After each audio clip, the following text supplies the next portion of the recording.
আসসালামু আলাইকুম। কবরস্থানের বাহিরে লেখা ছিল, শেষ মঞ্জিল তো তোমার এটাই। আসতে না আসতেই তো জীবনটা কেটে গেল।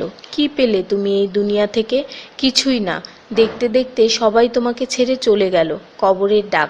তুমি কি কখনো আমায় মনে করেছিলে? তাহলে শুনো, আমার মধ্যে গহীন অন্ধকার, নামাজের আলো সাথে নিয়ে এসো।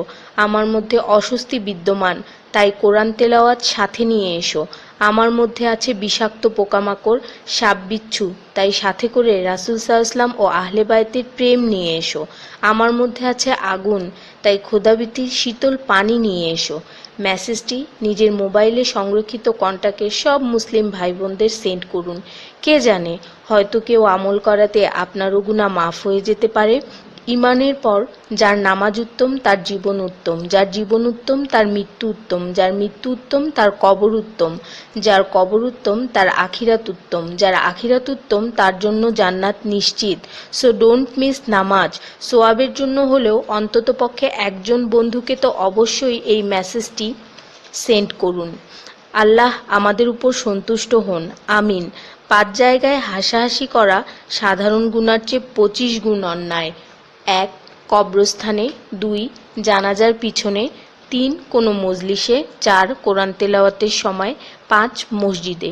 শুধু একবার কাউকে পাঠান, অনেক মানুষ এসব গুনাহ করা থেকে বেঁচে যাবে। একা আছেন, আল্লাহকে স্মরণ করুন। কষ্টে আছেন, মুহাম্মদ ও আলে মুহাম্মদের উপর দরুদ পড়ুন। মন খারাপ থাকলে ইয়া হাইয়ু ইয়া কাইয়ুমও পড়ুন।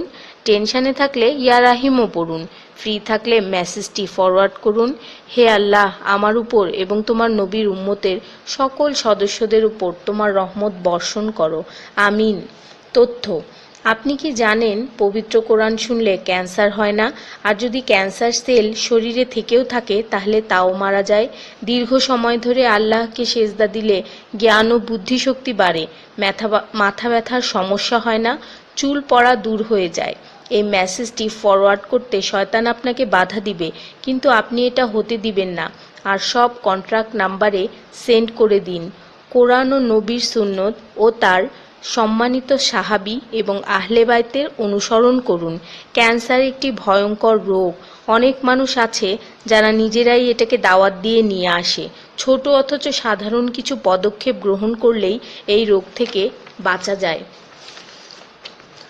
বেশিরভাগ মানুষ খাবারের পরপরই পানি পান করে নেয়। খাবারের পর পানি পান করলে রক্তে বিদ্যমান ক্যান্সারের জীবাণু থেকে তৈরি হওয়া ক্যান্সার সেলগুলোকে অক্সিজেন সরবরাহ করে।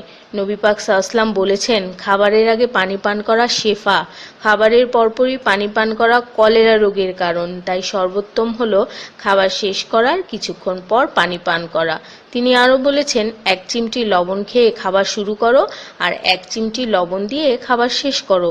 এ কথাগুলো তাদেরকেও জানিয়ে দিন যারা আপনার কাছে জীবনের চেয়েও প্রিয়। যদি কোনো ব্যক্তি ঘুমানোর সময় 21 বার বিসমিল্লাহির রহমানির রহিম পড়ে, আল্লাহ তখন ফেরেশতাদেরকে হুকুম দেন এই ব্যক্তির প্রতিটি নিঃশ্বাসের বদলে নেকি লেখা হোক। আপনার মোবাইলে যত নাম্বার সেভ করা আছে তাদের সবাইকে এটা ফরওয়ার্ড করুন, আর তখন দেখবেন কত মানুষ আপনার কারণে বিসমিল্লাহ পড়ছে। শেফা আর শেফা। রোজ একটা করে আপেল, নো ডক্টর। রোজ 4টা বাদাম, নো ক্যান্সার। রোজ একটা লেবু, নো ফ্যাট। রোজ 1 glass milk, no bones problem. রোজ 12 গ্লাস পানি, নো স্কিন প্রবলেম। রোজ 4টা খেজুর, নো উইকনেস। রোজ 5 ওয়াক্ত নামাজ, নো টেনশন। রোজ কোরআন অর্থসহ তেলাওয়াত, happy and happy. So don't stop forward please. স্কিনের জন্য অজুর পানি, হার্টের জন্য কোরআন তেলাওয়াত, স্বাস্থ্যের জন্য নামাজ, আর খুশি থাকার জন্য আল্লাহর জিকির করুন। জেনে রাখবেন, ভালো কথা প্রচার করা সৎকার সমতুল্য, সাথে 30 লাখ নেকি